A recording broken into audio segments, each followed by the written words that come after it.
Captain Zephyr Tarkin squinted at the twinkling mess of space junk on the display screen, pondering whether he was having a midlife crisis or just another Tuesday. He drummed his fingers on the armrest, trying not to think about how much he needed a drink or a therapist. "So, Cap, what's the plan?" grunted Rawl, his chief engineer, a human with the disposition of a disgruntled badger and the hygiene to match. He faced Zephyr with a look that said he'd rather be anywhere else but was too lazy to actually go.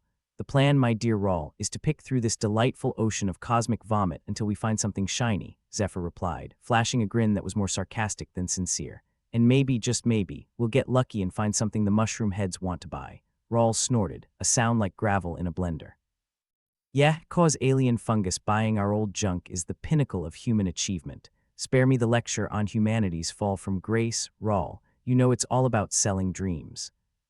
And if that dream happens to be a rusty old toaster from the 21st century, who are we to judge?" The bridge of the old freighter, Vagabond's Misery, was packed with the usual suspects, a crew too broke to quit and too dumb to know better. Zephyr glanced at them, a ragtag band of misfits that even a pirate ship wouldn't take. Yara the navigator was slouched in her seat, her red hair a tangled mess that screamed "I haven't slept in days." She was busy arguing with the ship's AI, Hal, a temperamental piece of technology with a fondness for quoting obscure Earth literature. "Hal, I swear if you start quoting Shakespeare again, I'll pull your circuits out one by one," she threatened, her voice tired but sharp. "To be or not to be?" "Dismantled, that is the question," droned Hal, unrepentant. Zephyr tapped a button, pulling up a holographic map of their location in the galaxy's armpit, an asteroid field littered with the detritus of 1,000 forgotten wars. "All right, kiddies," Zephyr announced, clapping his hands together with mock enthusiasm, "let's bag us some relics. Keep your eyes open for anything that doesn't look like it was used to bash someone's head in." The crew dispersed, each grumbling their own version of optimism as they left the bridge. Zephyr lingered, scanning the sensor readouts for anything unusual. It wasn't long before Yara piped up from the helm. "Captain, I'm picking up something weird," she said, chewing on a thumbnail as she peered at her console. "Define weird," Zephyr replied, leaning over her shoulder. She tapped the screen, zooming in on a cluster of debris. "Anomalous energy readings, stronger than usual. Could be a wrecked reactor or something worth a hell of a lot more." Zephyr finished, his eyes lighting up with the sort of greedy glint that usually landed him in trouble. The Vagabond's Misery lumbered through the chaos of twisted metal and forgotten hopes, each piece of debris a testament to the galaxy's fondness for explosive endings. They closed in on the anomaly, the sensors pinging with increasing urgency.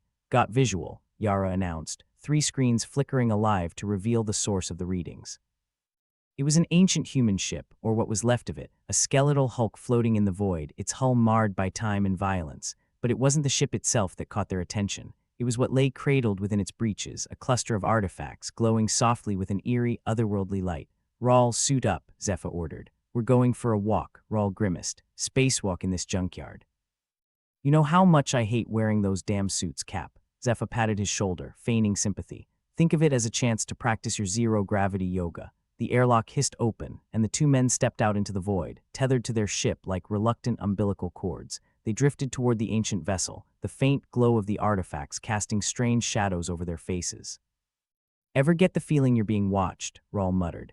Zephyr chuckled, though the sound was hollow in his helmet. "All the time, but it's usually just creditors." Closer now, they could see the artifacts more clearly, gleaming spheres etched with symbols that seemed to shift and shimmer in the light. Rawl reached out, his gloved hand hovering over one of the relics. "These things. They almost look like magic," Zephyr finished, amused. "That's the rumor anyway," Rawl snorted again. "Magic's for children and idiots." "Then it's a good thing we're both, isn't it?" Zephyr quipped, securing one of the artifacts to his suit. They worked in silence, the artifacts surprisingly light despite their bulk, securing each one with care. As they moved, a shadow passed over them. A ship, sleek and menacing, emerged from the debris field like a predator from the deep. Cap," Rawl said, his voice suddenly tense. "We got company." Zephyr glanced up, his heart sinking as he recognized the insignia on the ship's hull, a serpentine creature wrapped around a star. "Galactic Dominion," he muttered, cursing under his breath. "Looks like we're not the only ones interested in our shiny new toys." Rawl's voice was tight with panic. "What do we do?" Zephyr grinned, though it didn't quite reach his eyes. "We run like hell." They scrambled back to the Vagabond's Misery, the shadows of the Dominion ship creeping closer, their intentions clear and unfriendly. As soon as they were aboard, Zephyr barked orders, his confidence a thin shell over rising fear.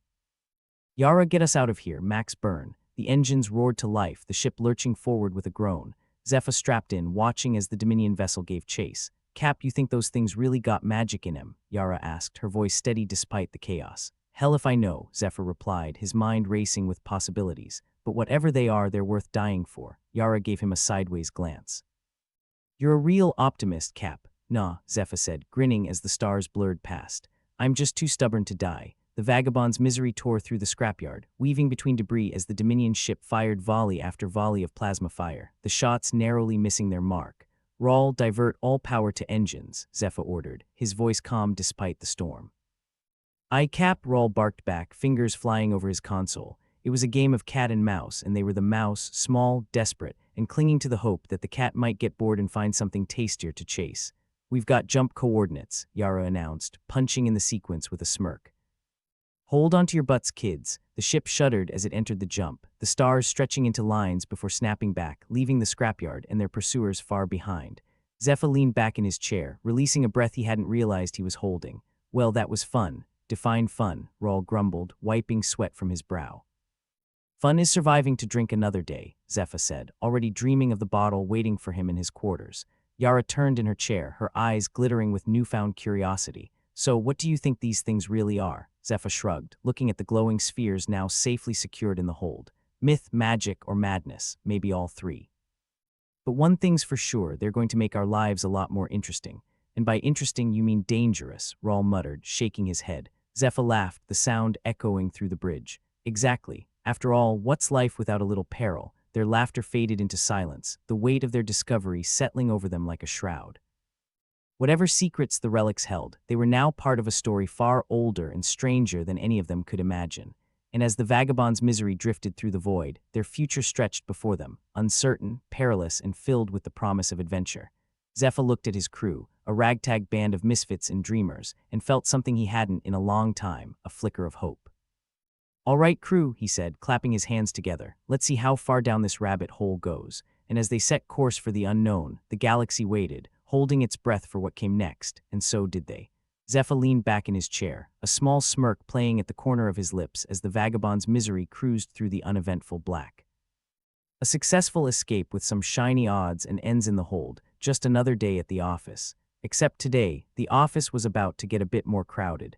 Captain, Hal chimed in with his usual dry tone, we are receiving multiple incoming communications. Shall I prepare the go-to-hell responses now, or wait until we've determined which particular brand of trouble is calling? Zephyr chuckled. Oh, let's see which of our charming neighbors are dropping by for tea first. Maybe one of them will actually bring cookies this time. Rawl, still a bit shaken from their recent escapade, glanced up from his console, where he was pretending not to be impressed by his own handiwork. I bet it's the Galactic Dominion. They probably want their shiny baubles back. Or it's the mushroom heads, Yara cut in, not looking up from the star maps as she multitasked with the ease of someone whose mind was a permanent jumble. They're always sniffing around for a deal.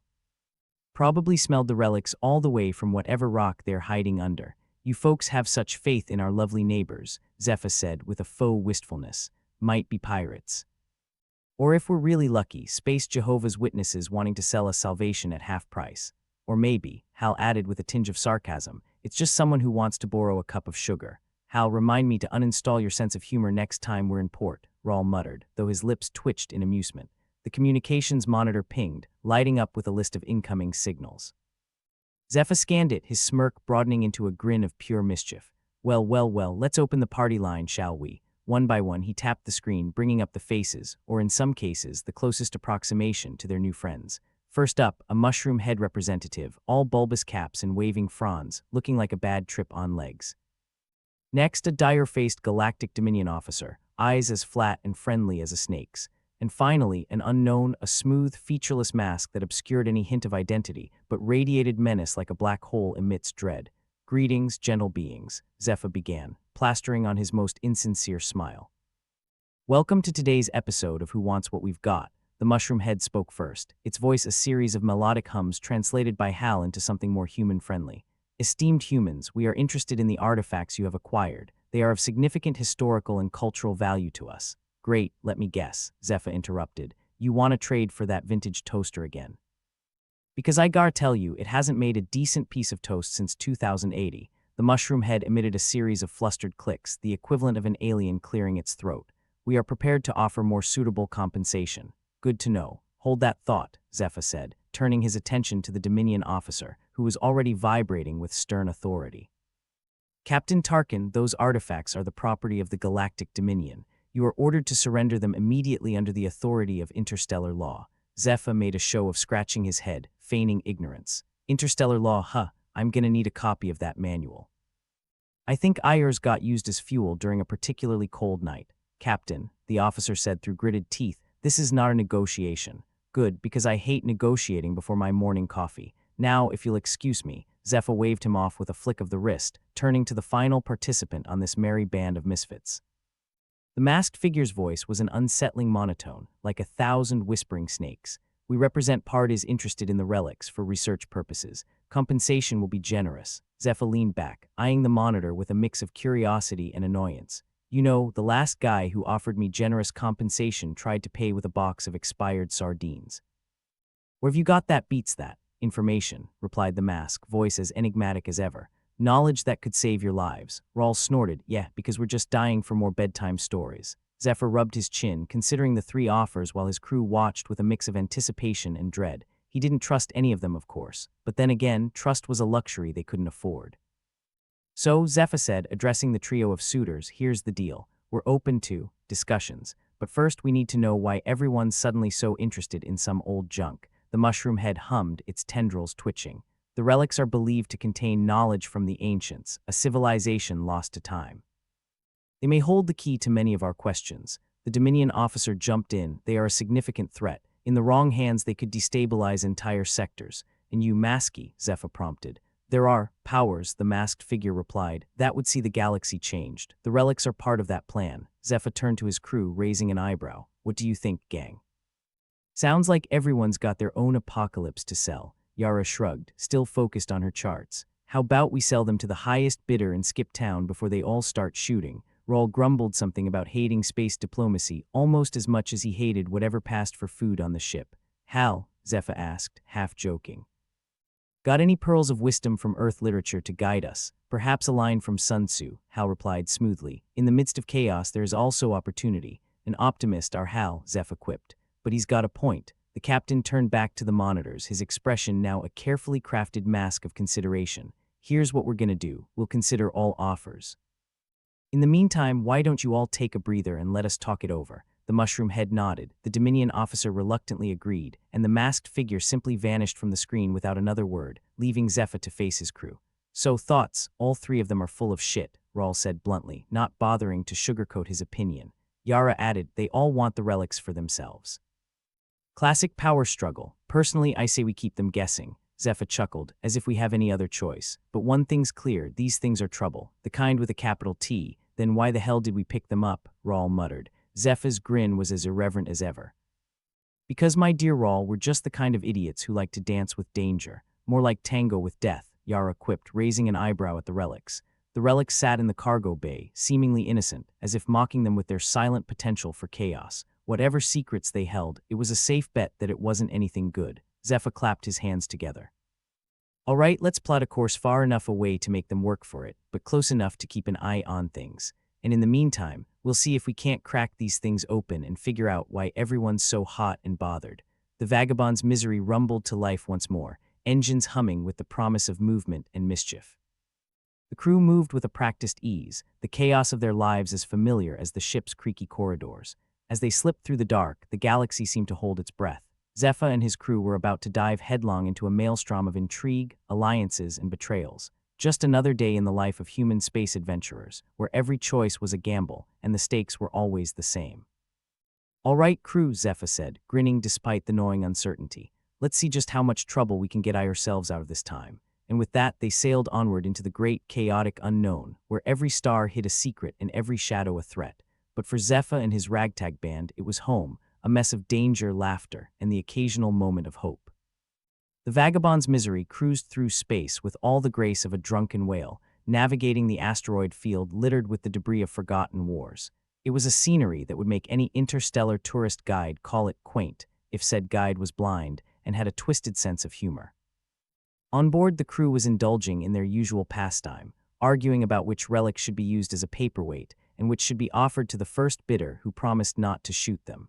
Zephyr Tarkin stood at the helm, observing the holographic map display like a man who knew every inch of his ship and still trusted none of it. The map highlighted their current trajectory with a cheerful beep, as if unaware of the chaos that seemed to follow the vagabond's misery like a bad smell. "All right, crew," Zephyr announced, scratching at a week-old stubble that was probably suggesting he invest in a razor. "We've got relics that everyone and their alien grandmother wants. We've got dubious allies offering us everything from interstellar law lessons to bedtime stories. And we've got a ship that might fall apart if someone sneezes too hard. Sounds like a good day, eh? Every day on this ship's a good day," Rawl grumbled from his console, where he was pretending to adjust settings that probably hadn't worked since the last millennium. "If you're a masochist," Yara, still engrossed in her star maps, chimed in without missing a beat. "At least we're not dead, yet, which, given our track record, is a minor miracle. Optimism, thy name is Yara," Hal quipped from the communications panel where he was busy configuring their go-to-hell responses. "Speaking of death wishes, Cap, we've got a ping on the radar. Looks like a ship, unknown signature. Probably not here for tea and biscuits." Zephyr raised an eyebrow, glancing at the display screen. "Think it's our friends trying to get the drop on us?" "Could be," Hal shrugged, as if discussing the weather. "Or maybe it's a lost delivery drone looking for a tip." Before Zephyr could ponder the improbabilities of interstellar delivery services, the ship rocked violently, sending him stumbling into the console. A burst of static exploded from the communications panel, followed by a voice that sounded like gravel in a blender. "Attention, Vagabond's Misery. This is the Vroth Syndicate. You've got something we want." Zephyr rubbed a sore elbow, squinting at the display. "Vroth Syndicate? Who the hell are they?" Yara snorted, finally looking up from her maps. "Local thugs with delusions of grandeur. They think they're the next big thing because they can spell syndicate without a dictionary." Rawl groaned. "Great, just what we need. Another bunch of would-be overlords trying to play king of the Scrapyard." The voice continued, all menace and overconfidence. "Surrender the relics and we might let you live." Zephyr felt a grin tug at his lips. "Well, might sounds a bit vague, don't you think? I like my survival odds with a little more certainty." "No negotiation, Captain," the voice barked. "We have you surrounded." "Surrounded?" Zephyr echoed, feigning surprise. "I didn't realize we were that popular. Hope you brought party favors." Ignoring the snark, Hal interrupted with his usual dry delivery. "We're detecting weapons charging." "Shields are at minimal, Cap, right? Because we don't believe in being prepared," Zephyr muttered, his mind racing as he surveyed the bridge. "Okay, team, let's get creative. If they want to fight, let's give them one they won't forget." Rawl perked up, finally in his element. "Thinking outside the box again, Cap. Thinking outside the box," Zephyr repeated, nodding. "We use the environment. These relics, if they're as special as everyone thinks, might just hold the edge we need." Yara flipped through her maps, fingers dancing across keys with practiced efficiency. "I've been analyzing their data. They're based on strategies from a human civilization that loved a good brawl. Maybe they hid some tricks in these relics." "Perfect," Zephyr said. "Rawl, you're on relic duty. Crack them open, see what's inside. Use anything that looks remotely useful." Rawl headed for the cargo bay, an eager glint in his eyes that could only be described as mad scientist chic. "On it, Cap. Let's see if these paperweights can finally earn their keep." Hal's fingers flew over the communications panel. "Weapons are charging. We've got about 3 minutes before they make things hot." Zephyr turned to Yara, who was already navigating the star maps. "Ideas. We keep them moving, stay unpredictable," Yara suggested. "Use the asteroids as cover and hope they're not packing better tech than we are." Zephyr nodded, setting the ship on a course that would take them weaving through the asteroid field like a drunken sailor on a treasure hunt. It was risky, sure, but then again, so was breathing in space. He flicked on the comms, addressing the Vroth Syndicate with the charm of a man who had nothing to lose. "Vroth Syndicate, this is Captain Zephyr Tarkin. If you want our relics, you're gonna have to catch us first. And let me tell you, we play a mean game of hide and seek." The response was predictably hostile threats, curses, and promises of eternal damnation that Zephyr barely heard over the sound of his own laughter. Back in the cargo bay, Rawl was elbow-deep in relics, prodding, and poking with the enthusiasm of a kid at a candy store. He muttered to himself, eyes wide behind the lenses of a pair of ancient, cracked goggles he'd found in a junk pile.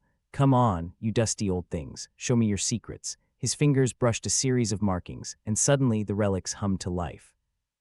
Holographic projections flickered into existence, displaying tactical data, maps, formations, combat maneuvers, all from a bygone era when humans fought with everything from sticks to starships. "Guys," Rawl's voice crackled over the comms, excitement barely contained. "We've got something. These relics, they're some sort of tactical archive. Old Earth military strategies, battle plans. We might actually stand a chance." Zephyr's grin widened. "Rawl, you beautiful nerd, feed it into the system. Let's show these Vroth upstarts why you don't piss off a human with a relic and a chip on his shoulder. Yara rerouted the data, integrating it into the Vagabond's Misery's systems with the kind of speed only possible when the alternative was a fiery death. Got it. We're running simulations now. Looks like we've got some interesting plays here. The ship shuddered as the first shots from the Vroth syndicate splashed against their shields. Zephyr tightened his grip on the controls, feeling the adrenaline kick in.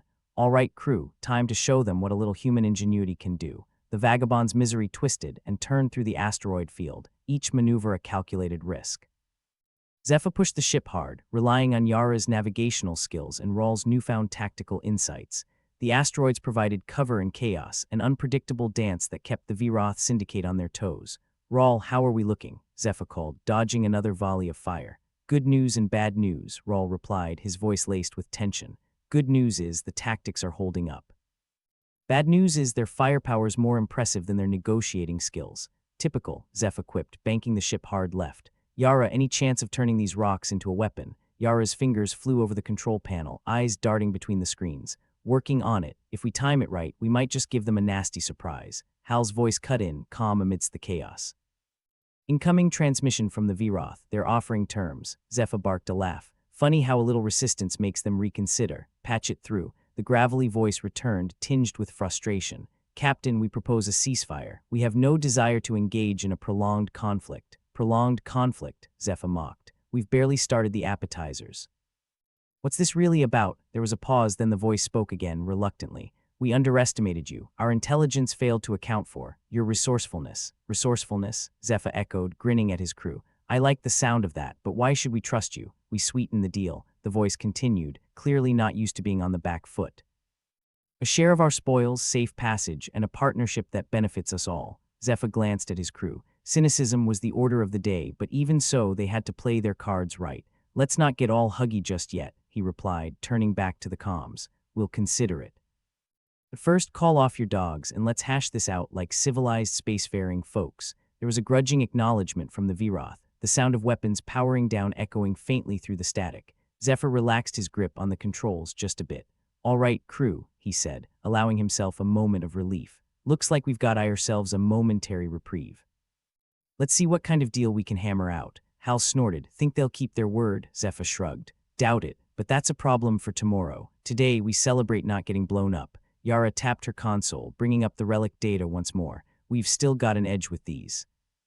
They'll keep us alive long enough to make a decision. Rawl leaned back in his chair, exhaustion etched into his features but his eyes alight with triumph. Well, that was fun. Let's never do it again. Zephyr chuckled, feeling the weight of command settle down on him again. Come on, where's your sense of adventure? Lost it somewhere between the first and second near-death experience, Rawl replied dryly. The Vagabond's Misery floated through space, engines humming softly as the crew caught their breath. The threat of the Vroth syndicate was momentarily at bay, but the relics and their secrets were still shrouded in mystery. For now, they had time to think, to prepare, and to decide their next move. And with Zephyr at the helm, there was no telling where the stars would lead them next. Zephyr Tarkin leaned back in his captain's chair, staring at the vastness of space through the streaked, grimy window of the Vagabond's Misery. Some days he thought he was the unluckiest bastard in the galaxy. Others, he knew he was the dumbest. Trapped between a rock and a bunch of space thugs with a penchant for loud threats and even louder blasters, he figured today was a little bit of both.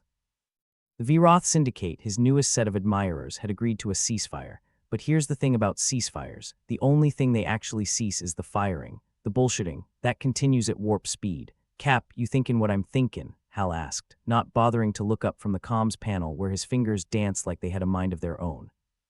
If you're thinking that the Vroth are about as trustworthy as a used hovercar salesman, then yeah, we're on the same page, Zephyr replied, scratching at the stubble that stubbornly clung to his chin. Problem is we're out of pages and the ink's running dry. Yara, ever the optimist, piped in from the nav console. Maybe they're just misunderstood. I mean, how hard can it be to come to terms with murderers, thieves, and general assholery? Your faith in the inherent goodness of people is both inspiring and deeply concerning, Rawl snarked, emerging from the cargo bay looking like he'd just crawled out of an electronics graveyard. Relics dangled from his arms like underappreciated Christmas decorations. We've got a variable treasure chest of tactical gold here, if we can figure out how to operate it without blowing ourselves up. Zephyr leaned forward, curious despite himself. Define tactical gold, and by gold, I'm assuming you mean not gonna turn us into star dust. Rawl grinned, the kind of grin that made you want to check your wallet. Ancient human battle strategies, Cap. Stuff that makes our current tech look like a kid's science project. If we can get these bastards to work, the Vroth might just find themselves outclassed. Zephyr tapped idly on the armrest, thinking, all right, fancy tactics are nice, but we need something solid, something to give us a real edge. That's when the ship's console chimed with an incoming message. The sudden noise made everyone jump because nothing says good news like an unexpected call in the middle of a crisis. Hal glanced at Zephyr. Another fan club, let's hear it. Worst case scenario, we die laughing, Zephyr said, gesturing for Hal to patch it through. The holographic screens flickered, revealing a face so alien it made the Vroth look like prom dates. The creature's features were a confusing mix of shifting colors and pulsating textures, like a new age art piece on a bad acid trip. Greetings, Captain Tarkin. I am Xyle, an informant with knowledge that could greatly benefit your current predicament. Wonderful, Zephyr drawled, not bothering to hide his skepticism. More friends. And what exactly do you want for this? Information. Xyle's voice was a series of musical notes, jarring and yet strangely hypnotic. Nothing but your trust, Captain, and perhaps a small favor in the future. Trust, Zephyr repeated flatly. From a guy who looks like an experiment in kaleidoscope technology. Sure, why not? Rawl muttered under his breath. Trust an alien with our lives. Perfect. What's next? Juggling plasma grenades for fun. Yara nudged Rawl with her elbow. Maybe they know something we don't. It's not like we're drowning in options here. Zephyr sighed. It was one of those situations where the devil and the deep blue sea were playing an endless game of rock, paper, scissors with his future. All right, Xyle, impress me. The alien's features shifted into something resembling a smile, a terrifying prospect. I possess knowledge of an ancient human myth, one that speaks of a device capable of turning the tide of any battle. The Veil of Aegis, hidden within the asteroid field you currently navigate. Ancient human myth, Hal scoffed. You're sure it's not just an old wives' tale about the good old days when humans didn't have to scrape the bottom of the universal barrel just to survive? Xyle's form shimmered, apparently amused. The myth has roots in reality, but as with all legends, it requires a leap of faith to discern truth from fiction. Leap of faith, Zephyr repeated, considering. You sure it's not a leap into an asteroid? Your skepticism is understood, Captain, Xyle replied, unperturbed. However, this device, if real, could be the key to surviving the Vroth Syndicate. Zephyr exchanged a glance with his crew. Their options were slim, and the odds of the Vroth keeping their end of the bargain were slimmer. All right, Xyle, enlighten us. Where do we find this Veil of Aegis? Xyle's form rippled, the background a psychedelic swirl. Coordinates are being transmitted now. I suggest haste, Captain Tarkin. The Vroth will not remain passive for long. As the transmission ended, the crew was left in a silence thick with uncertainty. Zephyr gave them a lopsided grin, the kind that usually preceded a particularly bad idea. Looks like we're treasure hunting, folks. Rawl shook his head, though there was a hint of excitement in his voice. Why do I get the feeling this is the start of a very bad day? Because it is, Hal replied with a snort. But when has that ever stopped us? As Yara plotted the new course, the vagabond's misery lurched forward, engines straining as always. Zephyr leaned back in his chair, eyes scanning the stars. Somewhere out there was a device that might save their skins or lead them straight into more trouble. Cap, we're almost at the coordinates, Yara called, snapping him back to the present. Great, Zephyr replied. Rawl, you ready for a little space archaeology? Just as long as we don't end up space ghosts, Rawl grumbled. The ship's scanners beeped in protest as they approached the designated area. The asteroid field was dense, a chaotic mass of rock and debris that could easily turn a careless ship into a floating junkyard. Looks like a whole lot of nothing, Hal commented, watching the screens with a critical eye. Never underestimate the power of nothing, Zephyr replied. It's usually hiding something. Rawl was studying the relic data again, his fingers moving rapidly over the console. There's something here. The energy readings are off the charts, but I can't pinpoint it. Let's take a closer look, Zephyr decided. Yara, get us in nice and easy. Last thing we need is a fender bender with a hunk of space rock. The vagabond's misery edged forward, weaving through the field with a grace that belied its battered exterior. Zephyr's hands were steady on the controls, mind focused on the task at hand. Got something, Rawl announced, excitement tinging his voice. Energy signatures strong just ahead. Let's hope it's not a welcome party, Zephyr muttered, adjusting their course. As they drew closer, the scanners picked up a blip, small but distinct. Zephyr frowned, toggling the magnification for a better look. The object was nestled among the asteroids, partly obscured by debris. Looks like a ship, Yara said, squinting at the screen. An old one, could be our ticket out of here. Zephyr considered their options. Hal, any signs of life? Dead as a disco in there, Cap, Hal replied. No heat signatures, no power readings. Whatever it was, it's just a shell now. All right, let's suit up and take a look, Zephyr decided. Rawl, you're with me. Yara, keep us steady. Hal, keep an eye on the comms for any unwanted guests. As they geared up for the excursion, Rawl couldn't resist a parting shot. If I die out there, I'm gonna haunt this ship. I'd expect nothing less, Zephyr replied, clapping Rawl on the shoulder. Now let's go see what kind of trouble we can dig up. The airlock opened with a hiss and they stepped out onto the derelict, their boots clanging against the metal hull. As they entered the ship, the air was stale and the silence oppressive, a tomb floating in the void.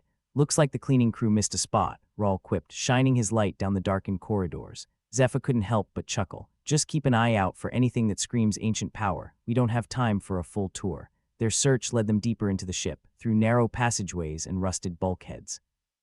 Then in a chamber near the core they found it. The device was unimposing, a simple cylinder etched with symbols that glowed faintly in the dim light. It was secured in a cradle, surrounded by what looked like control panels. That's it, Rawl asked, eyebrows raised. I was expecting something a bit more grand. Small packages, big surprises, Zephyr replied, carefully examining the device.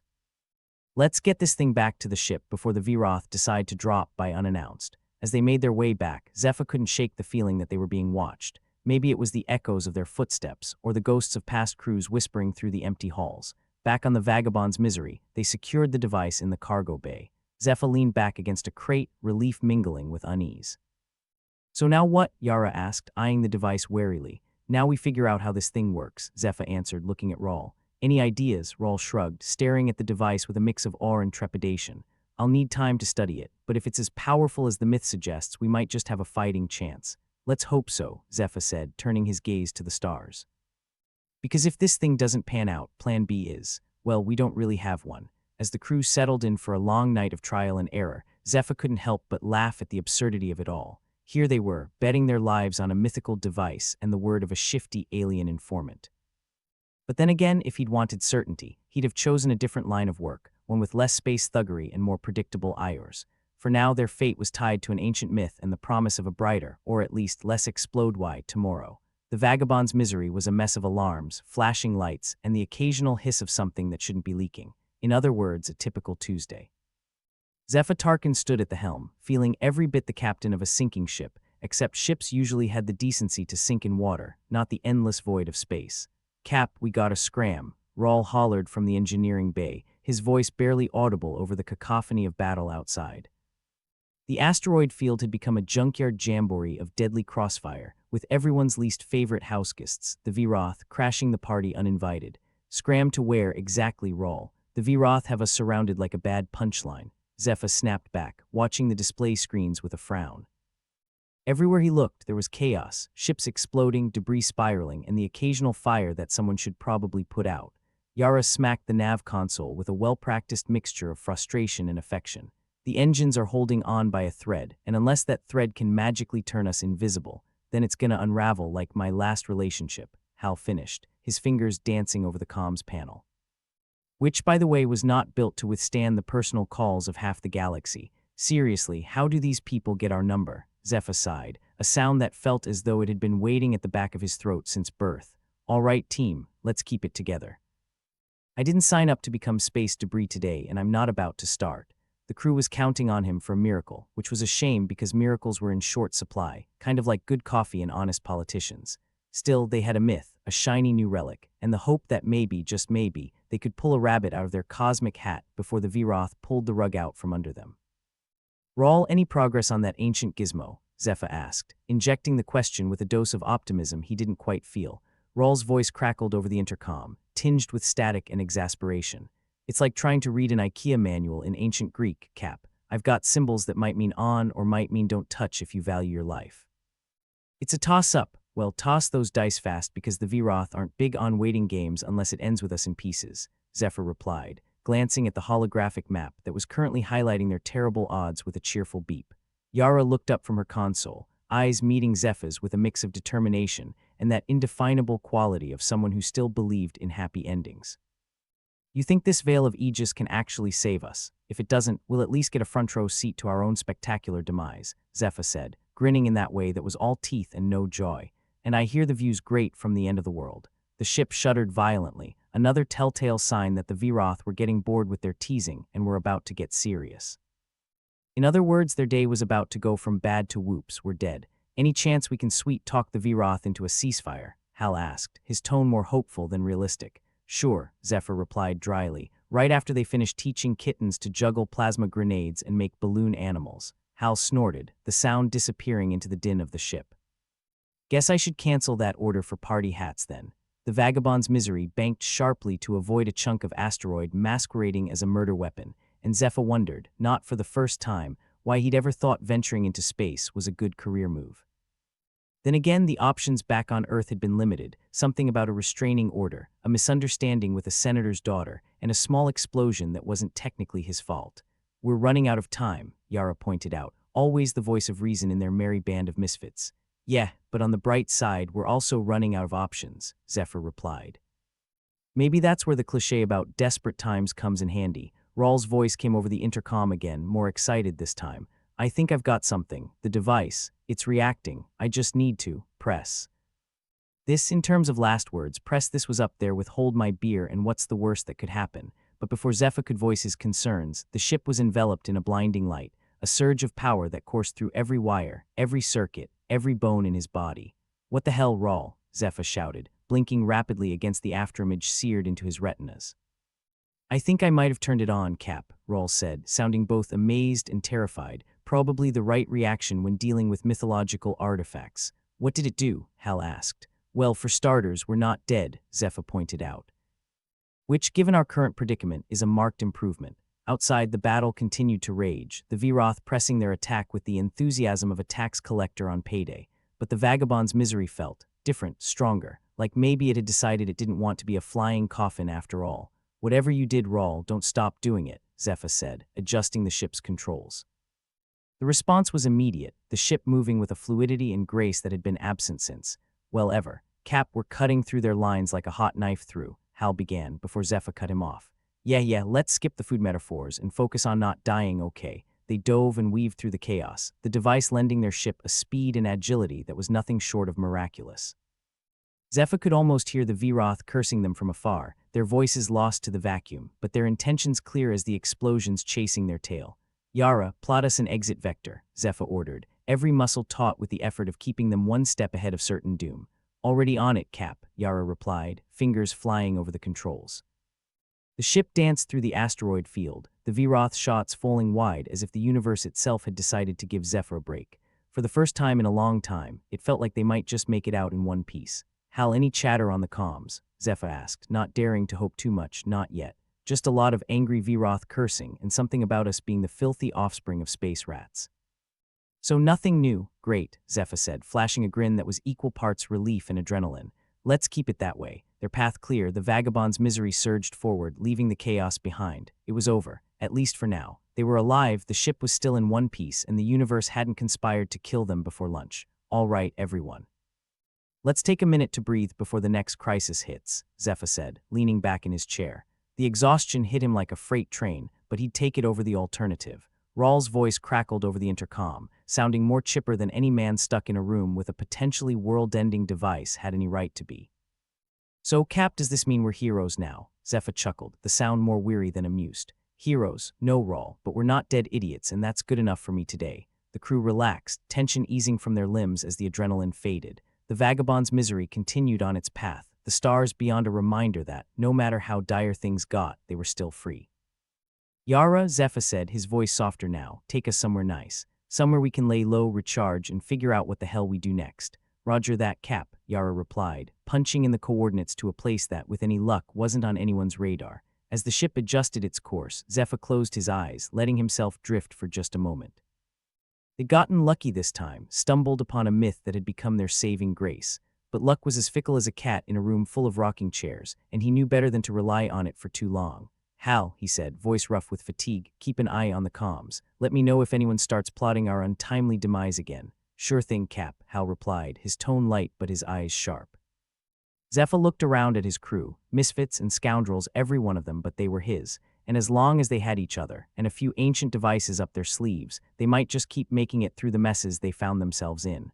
All right, folks, Zephyr said, a hint of mischief creeping back into his voice. Let's see what kind of trouble we can avoid tomorrow. Laughter rippled through the bridge, and for a moment the shadows of doubt and fear eased just a little. They'd survived another day, and in the grand scheme of things, that wasn't half bad. With luck, a little cunning, and maybe a few more mythical artifacts, they'd do it again tomorrow. But for now, they sailed on, a battered ship and its ragtag crew, defying the odds in the universe itself.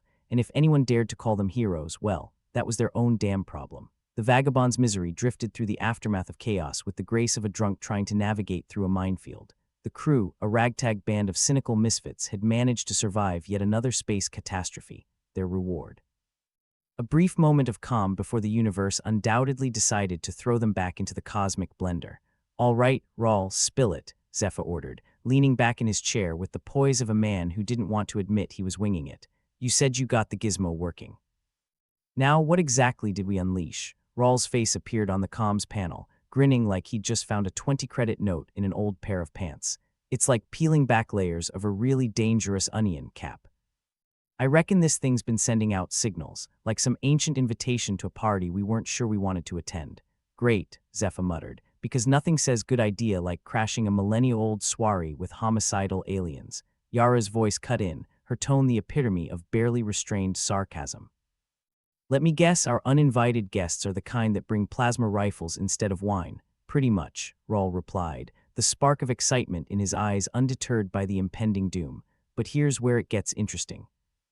I found a hidden message buried in the layers of this relic, like some kind of cosmic fortune cookie.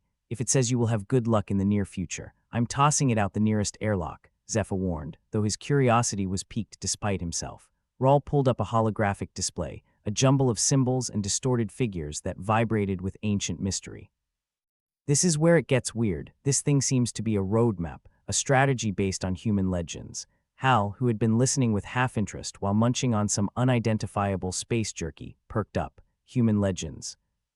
Like the one where the dragon eats the princess and everyone's screwed. More like when the underdog uses its wits to survive," Rawl corrected, tapping on the display as the symbols morphed into something resembling a tactical map.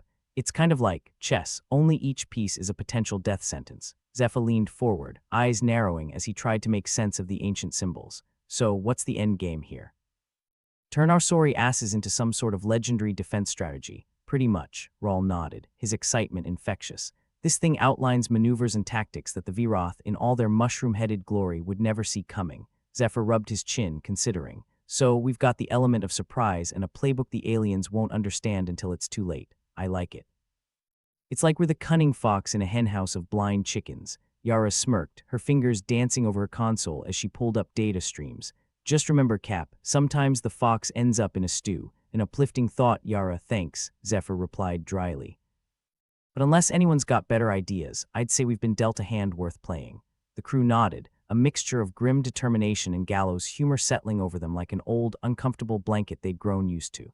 Because in the end, what else did they have but each other, and the hope that maybe, just maybe, they wouldn't die screaming in the vacuum of space. "All right, folks," Zephyr said, clapping his hands.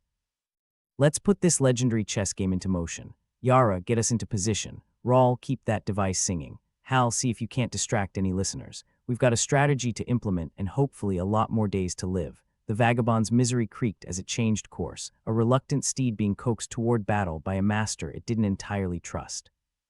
Zephyr could almost feel the ship's reluctance, but in this moment, hesitation was a luxury they couldn't afford. Hal fiddled with the comms panel, his usual irreverence replaced with focus. "Let's see if we can't sell these bastards a dream so ridiculous even we wouldn't buy it. Just don't offer them any of our luck," Zephyr cautioned. "We're fresh out and I don't plan on ordering more from the cosmic vending machine anytime soon." "Roger that," Hal said, a wicked grin on his face as he started crafting a message that could only be described as a masterclass in misdirection. "Yara, how's the nav looking?" Zephyr asked, glancing at the map as it cheerfully displayed their precarious position in the galaxy. "Like a blindfolded dance through a minefield," Yara reported with a shrug. "But I'm plotting a course that'll make us look like the most seductive target in the room." "Perfect," Zephyr replied, his voice dripping with sarcasm. "I love it when we get all the attention." As the ship maneuvered into position, Rawl kept his eyes glued to the relic, deciphering its secrets with the tenacity of a man who had nothing left to lose. "I've unlocked another section of the strategy. It details a series of maneuvers designed to confuse and divide the enemy." "Divide and conquer, huh?" Zephyr mused. "Sounds like a plan worth dying for. Or surviving, if we're lucky," Rawl grinned, his optimism a rare but welcome sight beneath the layers of grime and regret that coated their existence. The vagabond's misery slid into the asteroid field, its path erratic and unpredictable. Zephyr knew that every move, every decision was a gamble, and yet in that moment he felt alive, as if despite the cosmic odds stacked against them, they might just pull off the impossible. "We're in position," Yara announced, her voice steady. "All right," Zephyr said, his tone firm. "Execute the plan." With a chorus of affirmations, the crew sprang into action. The ship danced through the field, its movements a symphony of controlled chaos as they enacted a strategy born of ancient human cunning. Hal's voice crackled over the intercom, laced with dark humor. "Comms are buzzing like a hornet's nest we just poked with a stick. They're confused, Cap, and angry." "Good," Zephyr replied. "Let's keep them guessing. We've got one shot at this, so let's make it count." The plan unfolded with a precision that surprised even Zephyr. Under Rahl's guidance, they executed maneuvers that left the Viroth scrambling to react, their formations crumbling under the unexpected assault. "Rahl, keep those tactics coming," Zephyr urged, the adrenaline coursing through his veins like fire. "We've got them on the ropes." "Working on it, Cap," Rahl responded. "This thing's a goldmine of tricks the Viroth have never seen." The vagabond's misery twisted and turned, a blur against the backdrop of stars and debris. It was a dance of desperation and defiance, crafted by misfits who refused to accept their fate. Yara's voice was steady over the chaos. "We're almost through, Cap. Just a bit farther, then let's give them something to remember us by," Zephyr said, a grin stretching across his face. "Hal, you got anything that might make them think twice?" Hal's fingers flew over the controls, crafting a message filled with enough misinformation and bravado to sow confusion among their pursuers. "Sending a little love note now, Cap." As the message went out, the Viroth's response was swift and furious. But as they scrambled to react to the unexpected maneuvers and conflicting reports, they left gaps in their defenses wide enough for the vagabond's misery to slip through. "We're through," Yara shouted, triumph in her voice as the ship surged past the last of the enemy lines. Zephyr's heart pounded in his chest, a mixture of relief and disbelief. They'd done it. Against all odds and with nothing but an ancient relic and a crew of miscreants, they'd survived. "All right, let's get the hell out of here," Zephyr ordered, the tension in his voice giving way to the ghost of a smile. "Yara, set a course for somewhere quiet, maybe somewhere that doesn't want us dead on arrival." "With pleasure," Yara replied, her fingers flying over the controls as she plotted a course to safety. The vagabond's misery shot forward, leaving the chaos and destruction behind. The crew's laughter and cheers filled the bridge, an eruption of relief and camaraderie that banished the shadows, if only for a moment. "Rahl," Zephyr said, his voice filled with gratitude and a touch of awe, "you just saved our asses." Again, Rahl chuckled, the sound both weary and triumphant. "Just doing my part, Cap. Besides, I wasn't ready to join the cosmic scrap heap just yet." Zephyr nodded, understanding all too well the dance they'd just survived. But for now, they were alive. For now, they were free. "All right, everyone," Zephyr announced, the weight of survival lifting from his shoulders. "We've got some breathing room. Let's figure out what's next and where we go from here." Without the universe trying to kill us for at least 5 minutes, the crew settled into their routines, a sense of victory mingling with the ever-present dread of what lay ahead. But as the ship sailed on through the endless stars, Zephyr allowed himself to hope. Hope that maybe, just maybe, they'd keep outsmarting the universe and live to see another day. But for now, they'd take their victory where they could find it. A small win in a vast, indifferent galaxy, and in the grand scheme of things, that was more than enough. The vagabond's misery cruised through the open expanse of space, its engines humming like an arthritic cat purring reluctantly. Captain Zephyr Tarkin leaned back in his chair, trying to shake off the adrenaline hangover that came from not dying.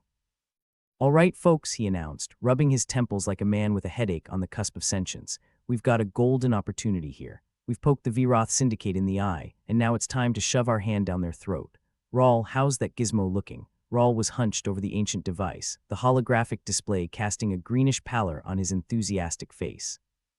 "I've got a hell of a play on our hands, Cap. The legends are like a greatest hits album of human mischief, all aimed at turning this galactic dust-up into a coordinated clusterfuck." Zephyr grinned despite himself. "Music to my ears." "Yara, Hal, what's the latest on our friends, the mushroom heads?" Hal looked up from his comms panel, grinning around a mouthful of space jerky. "They're more nervous than a long-tailed cat in a room full of rocking chairs. The Viroth have been stirring the pot, and our little escapade has them questioning their culinary choices." Yara tapped a few keys on her console, her brow furrowing with concentration. "They're ripe for some good all-fashioned misdirection. If we play this right, we can get them to rally against the Viroth. The enemy of my enemy is my." "Well, you get the idea," Zephyr nodded, appreciating the symmetry of the universe's screwball sense of humor. "All right, so here's what we're going to do. We're going to take this strategy of Ior's and make it look like a universal truth. Rahl, you keep cracking that gizmo open. Yara, start spreading disinformation like it's on sale." Hal, get on the horn and start whispering into ears. The crew moved with purpose, a ragtag band of opportunists and survivors who'd been backed into a corner one too many times. If there was one thing they'd learned, it was that desperation made for the best inspiration. As they worked, Zephyr turned his gaze to the holographic map displaying their location in the galaxy. It was an obstacle course of death and destruction, courtesy of 1,000 forgotten wars and the occasional asteroid with a grudge. But somewhere out there, beyond the chaos, lay their next move, a play so audacious that even the cosmos might take a moment to applaud. "Rawl," Zephyr called, leaning forward in his chair. "Anything new from our ancient friend?" Rawl's fingers danced across the relic's controls, the symbols shifting and morphing like a living puzzle. "Yeah, Cap, I've unlocked something interesting. It details a series of moves that mirror a game of ancient human chess. We can use it to set traps, feints, and diversions." Zephyr rubbed his chin, considering their options. "All right, we're going to set a trap for the Vroth. Make it look like we're leading a full-scale uprising. When they move to crush it, we'll pull the rug out from under them." "So, the old bait-and switch?" Yara asked, a hint of mischief in her voice. "Exactly. Only this time the bait has teeth," Zephyr replied. "Hal, spread the word. Let everyone know that we've got a plan, and that the Vroth are about to step into a whole pile of trouble." Hal started crafting a message that would be sent to anyone with ears and a grudge. It was the kind of message that would fan the flames of rebellion and convince even the most skeptical that the winds of change were blowing. "Message ready, Cap," Hal declared, fingers poised over the send button. Zephyr took a deep breath, knowing that once this message went out, there was no turning back. "Send it." Hal pressed the button, and the message flew out into the ether, a spark igniting the kindling of discontent scattered across the galaxy. "Hope that does the trick," Zephyr muttered, watching the map for any sign that their plan was taking root. Rawl, still engrossed in his work, looked up with a grin. "Cap, you might want to see this." The gizmo is lighting up like a Christmas tree. It's broadcasting on multiple frequencies. "What's it saying?" Zephyr asked, intrigued despite himself. "It's like an open invitation," Rawl replied, the excitement in his voice palpable. "It's calling out to anyone who's tired of the Vroth's heavy-handed tactics. Guess we just announced the party of the millennium," Yara quipped. "Let's just hope the guests bring more than death and dismemberment," Zephyr said dryly, though he couldn't help but feel a surge of optimism. As the message spread, reports began trickling in. Factions, some who had been at each other's throats for decades, were uniting. The Vroth Syndicate, known for its iron grip, was facing an unprecedented challenge. And at the center of it all was a ragtag crew on a ship held together by stubbornness and duct tape. "Cap, looks like our little gambit's paying off," Hal reported, his eyes on the comms panel. "The Vroth are scrambling to respond. Seems like they bit off more than they can chew." Zephyr allowed himself a rare smile. "Good, let them try and digest this mess. Yara, keep us on our toes. I want us ready to move at a moment's notice." The ship hummed with energy as the crew prepared for the next phase of their plan. It was a gamble, but then again, they'd been gambling with their lives for longer than any of them cared to admit. "Rawl, how's that tactical map looking?" Zephyr asked, eyes fixed on the holographic display that had become their lifeline. "It's a work of art, Cap," Rawl replied, his fingers continuing to unlock the gizmo's secrets. "We've got a roadmap to chaos, and I intend to follow it to the letter. Let's give the Vroth a show they won't forget," Zephyr said, a steely determination settling over him. "Time to see if we can make legends of our own." As the Vagabond's misery moved into position, the ship became a part of a symphony of rebellion that echoed across the stars. The once scattered factions now moved with purpose, their strength amplified by the threads of unity woven through Zephyr's gambit. "Reports coming in from all sides," Hal announced, his voice carrying a hint of awe. "The Vroth are in full retreat in several sectors. They're trying to regroup, but it's like herding cats through a rainstorm. Keep the pressure on. We've got them on the run," Zephyr urged, feeling the weight of the galaxy shift, if only slightly, in their favor. Rawl's voice crackled with excitement. "Cap, the gizmo just revealed another layer. It's like a damn onion of doom. This part outlines a way to cripple their supply lines and create even more chaos." "Perfect," Zephyr said, his mind racing with possibilities. "Let's hit them where it hurts. Make sure they can't regroup fast enough to counterattack." Yara's fingers flew over her console as she coordinated their next steps. "I'm rerouting our allies to key positions. We'll cut them off at the knees." "Good work, Yara. Let's give them the worst day of their lives." Zephyr's voice was a mixture of confidence and grit, the kind that came from knowing that impossible odds were just another day at the office.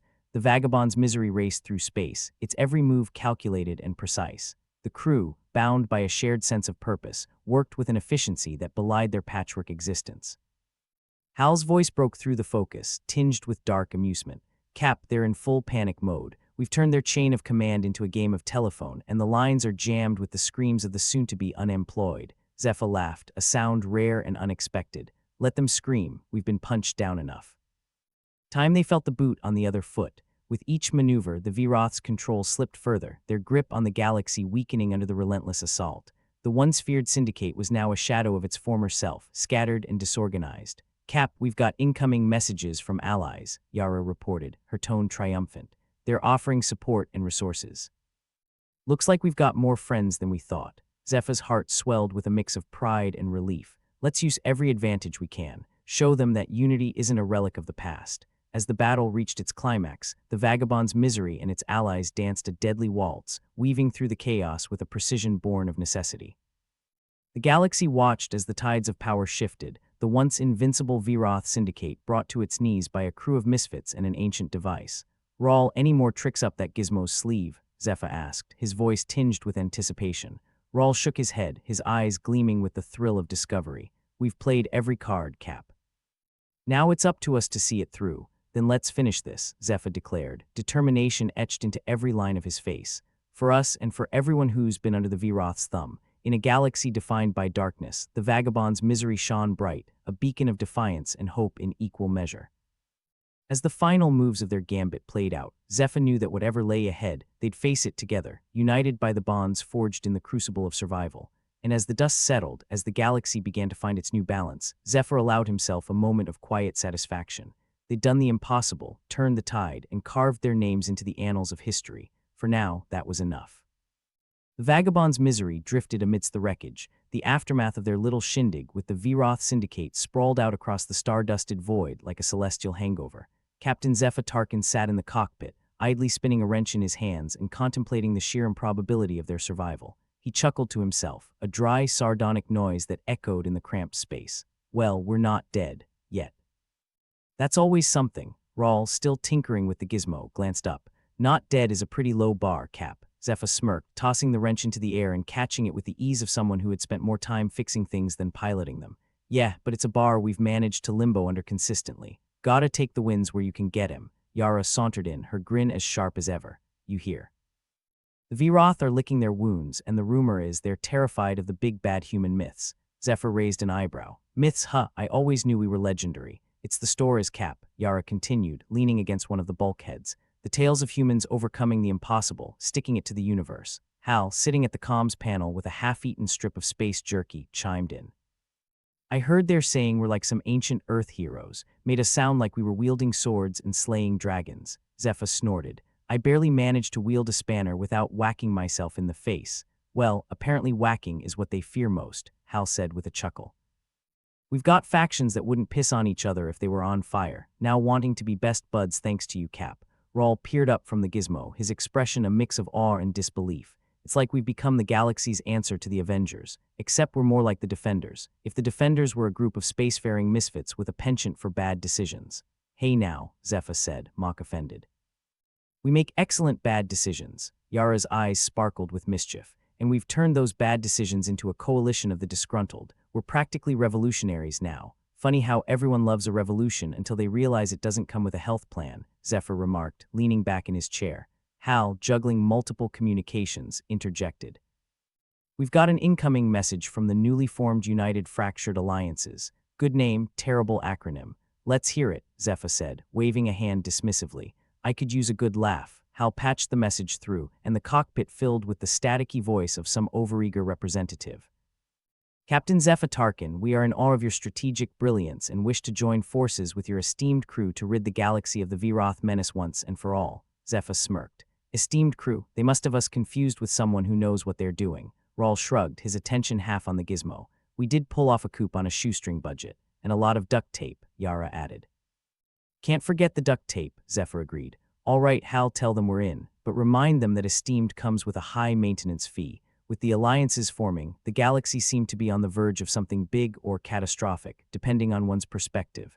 Zephyr tapped his fingers on the armrest, pondering the implications. Funny how tales of heroism gloss over the part where everyone's mostly just trying not to die in creative ways. Guess that's why they call them myths, Rawl pointed out. Reality's a bit too grim for bedtime stories. Yara, never one to let a good opportunity pass, leaned in. But they're listening, right? Finally. They see the value in a little human audacity. About time, Zephyr muttered. We've been yelling into the void for long enough. The comms panel beeped again, signaling another message. This one was a bit more formal, coming from a representative of the Galactic Dominion. It seemed the winds of rebellion hadn't gone unnoticed. The Dominion's sniffing around, Hal said, rolling his eyes. Probably worried we're going to start selling rebellion in bulk, Zephyr chuckled. Let them worry, we've got bigger fish to fry. Like not getting obliterated every time we stick our heads out. Rawl looked up from the gizmo, curiosity piqued. What's next then, Cap, now that we're the unofficial leaders of the disgruntled masses? Well, first, we see how far this alliance thing goes. Use the momentum before it fizzles out, Zephyr said, nodding to himself. Then we figure out what the hell this gizmo's final trick is. Yara crossed her arms, a thoughtful look on her face. You think it's more than just a strategic cheat sheet? Could be our ticket to a more permanent retirement, Zephyr replied, his grin widening. Or at least less explosive day jobs. Hal leaned back, satisfied with his work on the comms. You think these myths will last?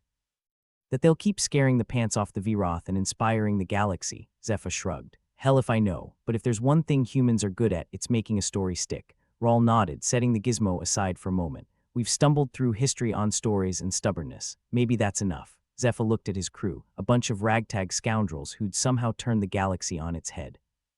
Well, if it isn't, I guess we'll just have to write some new stories. Ones where the heroes aren't so damn lucky. Yara laughed. Lucky? I'd say it's more like persistent stupidity. Potato, Zephyr said, waving a hand dismissively. As long as it works. As the vagabond's misery drifted on through the cosmic debris, the crew prepared for the next chapter, unsure of what lay ahead, but ready to face it with the same irreverence and tenacity that had brought them this far. The galaxy might be a dark and dangerous place, but Zephyr and his crew were more than up for the challenge. After all, in a universe full of myths and legends, they were just getting started on theirs. And if they could keep their ship from falling apart and their enemies from catching up, they might just live to see those stories become the kind of legends even the stars would remember. All right, Zephyr clapped his hands, breaking the momentary silence. Let's see what kind of trouble we can get into next. Trouble? Rawl asked, already flipping through the gizmo settings again. Trouble, Zephyr confirmed. Because if we're going to be legends, we might as well enjoy the ride. And so, with a ship that was more duct tape than metal and a crew that was more chaos than coordination, the vagabond's misery set off into the void, searching for whatever came next. Whether it was victory, disaster, or something in between, Zephyr and his crew were ready to face it head-on, with a smirk, a laugh, and a healthy dose of caution thrown to the solar winds. As the stars stretched out in front of them, each one a beacon of possibility or doom, depending on who you asked, Zephyr settled back into his chair, feeling, for the first time in a long time, a flicker of something like hope. Not the naive kind that got you killed, but the kind that kept you fighting, kept you laughing in the face of the inevitable. To legends, he murmured, more to himself than anyone else. To legends, his crew echoed, and together they hurtled into the unknown, an alliance of the bold and the battered, guided by myths, dreams, and the indomitable spirit of humanity.